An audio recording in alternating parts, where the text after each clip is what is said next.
The stadium lights had been turned off hours earlier, the asphalt lot still warm from a sun that had set 2 hours ago.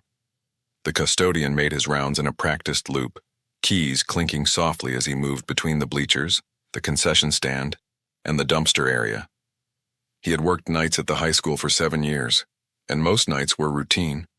Small problems fixed and small pleasures noticed, like the way the air smelled after a late rain. Tonight felt slightly different, a pressure in the quiet that he could not name. He first heard the sound while emptying a trash can behind the away side, a dragging noise not unlike a broom being pulled across concrete. The sound came from inside the old storage room beneath the bleachers, a place more used for forgotten trophies than for anything of value. He hesitated at the door because the lock had been replaced just last month, and the new padlock rarely failed unless someone left it open. When he put his hand on the doorknob, the dragging stopped, and the air that met him felt close and cool. Inside, the storage room smelled of cardboard and dust, and the light from the custodian's flashlight picked out neat stacks of folding chairs and a row of plastic bins. He noticed immediately that one of the bins had been moved, set on its side as if someone had been searching through it and then left in a hurry. There were damp footprints on the concrete leading deeper into the room, tiny and careful like someone trying to avoid the creak of a step. He followed them toward a narrow corridor that led under the home bleachers and felt the space tighten around him. The gate was open, and the custodian's hand tightened around the flashlight because the logic of teenagers and pranks no longer fit the scene. He walked into the under-bleacher passage because he had to know, because it was his job, and because a small part of him wanted confirmation that this was nothing more than harmless mischief. The passage smelled older, like wet fabric, and there was a faint outline on the concrete where someone had recently been sitting. He found a discarded program from a football game 2 seasons ago, and a paper cup with lipstick on its rim. At the far end, the light fell on a row of chairs facing the concrete wall, and across from them someone had arranged old yearbooks open to photos of students from decades past. Each book had a small handwritten name tag tucked into the spine, names of girls who had graduated in different years. The custodian turned the pages and found that the names matched faces that had no obvious connection to each other. Girls from different eras who had never appeared together in any school record. He felt the weight of something ritualistic in the way the objects were placed. He felt watched, and the feeling tightened like a knot, as if the space itself leaned in to listen. There was a whisper of movement to his left, a slip of cloth against concrete, and then the silhouette of a woman appeared in the doorway, framed by faint light spilling from a hallway above. She was older than he first expected, hair pulled back tightly, wearing a long coat though the night was warm, and her face was unreadable in the dim light. Her shoes were small and neat, and carried the same careful quality as the footprints. He asked if she needed help, and she nodded once slowly as if agreeing to something they both understood. She led him past the yearbooks to a rusted locker he had never seen before, hidden in a shadowed alcove, and inside were objects arranged with meticulous care: a pair of ballet slippers, a crumpled ribbon, a newspaper clipping about an accident years earlier. The woman pointed at the clipping without touching it, and the custodian recognized the name in the headline from a faded memory. She touched nothing else and moved with the brisk steadiness of a person who had practiced being small and unseen. When he turned to follow her, she was gone, the passage empty, and the gate closed, as if the corridor had never held anyone at all. He called out, his voice swallowed by the concrete, and there was no reply, only the slow drip of water somewhere beyond his flashlight's reach. He left the storage room and locked the door behind him, the keys heavier than they had been at the start of his shift. In the weeks that followed, he found small things moved around the building. A locker that had been shut was open in the morning. A photograph taped to a janitor's closet was turned face down, even though the closet had been locked, and students whispered about a woman glimpsed at night by the track. The principal dismissed the rumors as youthful imagination, and the police found no evidence of trespassing. Yet the custodian began to notice patterns in the disorder, small signatures left and removed with a strange precision.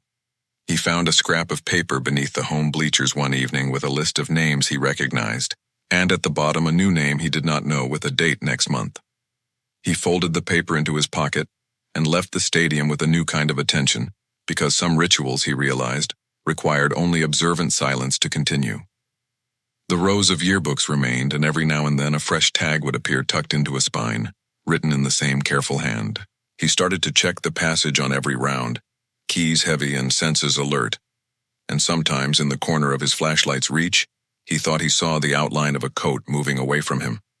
He stopped telling anyone everything he had seen, because language can turn certain things into stories and make them less true. The student noticed the locker on a Tuesday, during the slotted school hour when halls were thick with backpacks and conversation. It was a gray metal locker tucked into an older row near the biology lab, one of those models that still smelled faintly of old paint. At first the student assumed it was a prank. The padlock looped over the handle with no key, and the door sat slightly ajar. She closed it on a whim and walked away without thinking more of it. A week later, she found the door open again by the same small margin, and she began to test it. Closing it once, twice, she waited in the doorway until the bell rang, then checked it between classes. Each time she closed it, it stayed shut for hours and then opened on its own late at night or early in the morning. The pattern was specific, never random, and it shaped her days into a series of small experiments. She kept a notebook and logged times with a quiet obsession, short lines that read like data rather than diaries. She asked a friend to help, and together they tried wedges, tape, and different padlocks, all to no avail.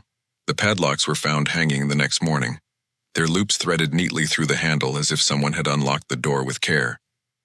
The school offered practical explanations at first, but none accounted for the routine precision of the openings. One night she stayed late under the pretext of finishing a science report, and the halls thinned into the kind of quiet that made the building feel larger.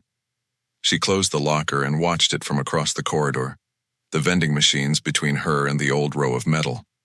At almost midnight, the locker eased open, a measured movement rather than a slam, revealing a dim interior that smelled faintly of dust and something like chalk.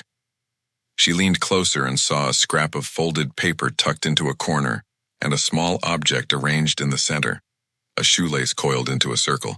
The paper was brittle and folded into thirds, the handwriting cramped and careful when she unfolded it, and the lines read like instructions or a practice list. At the bottom there was a name she did not recognize, and a date that had not yet arrived. She showed the note to a teacher, and the teacher's face went blank in a way that made her feel noticed and exposed at once. The administration installed a temporary camera, but the footage showed only blurred movement and no clear image of anyone reaching into the locker. Over the months, the items that appeared inside the locker felt less like random objects and more like signals, each placed with an attention that suggested a private logic. A paperclip bent into the shape of a hook, a ribbon folded to mimic a curve, a small tile carved with an initial and a date, all left in quiet sequence. Former students mentioned similar episodes in different years, brief patterns of items appearing and vanishing, and a retired staff member recalled a student moved away after disciplinary trouble. The explanations never aligned, and the locker continued to behave as if following its own appointments. On the last week before summer break, she found a wooden tile with an initial and a date very near graduation, and the weight of the object in her palm changed the scale of the experiment into something heavier. She kept the tile hidden and closed the locker with a firm hand, intending to let the matter lapse into the past. That evening she received a photograph from an unknown number, an image of her own locker open with a tile in the center, and beneath the image, a line of cramped handwriting that asked her in effect to leave it open when she was gone. She deleted the message and could not quite stop checking. Graduation came and she walked the halls in daylight, the gray door closed among its neighbors, and she told herself she would laugh about the whole thing later. That night her phone buzzed again, with a calendar screenshot marking the date carved on the tile and nothing else. Years later, a postcard arrived with no return address, a gray photograph of the old row with one locker open, and a short sentence in the margin, "Some things continue if you do not look back." The postcard folded into the same notebook where she had logged the times the locker opened, and she kept both in a drawer she rarely opened. Substitute teacher arrived on a wet Tuesday, briefcase clutched against a jacket that held rain from the morning.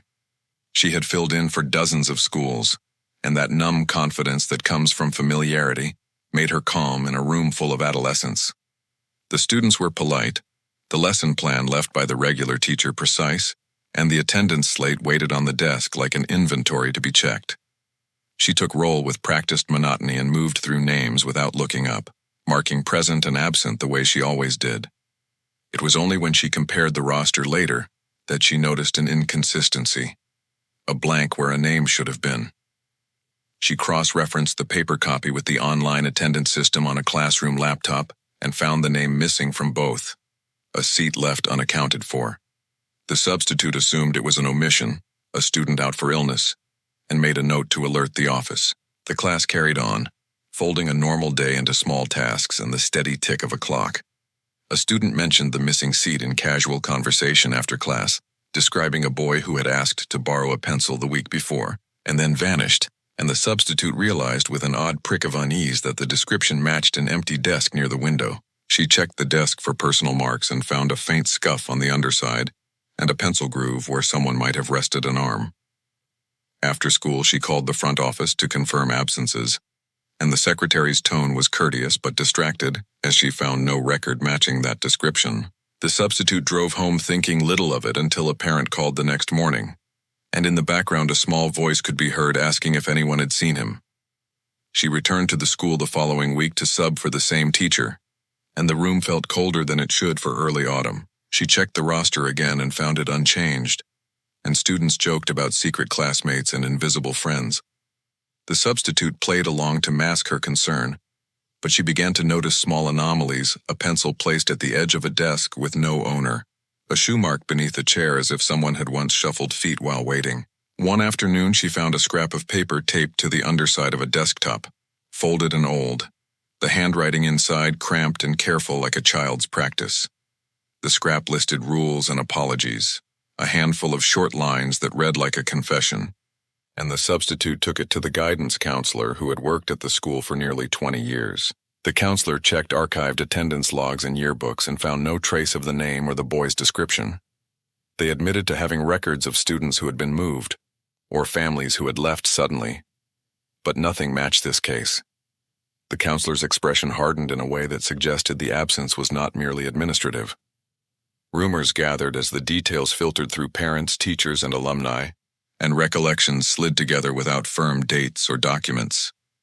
An old teacher recalled a student who used to arrive early and stand in the corridor, waiting without reason, and then one day who simply stopped coming.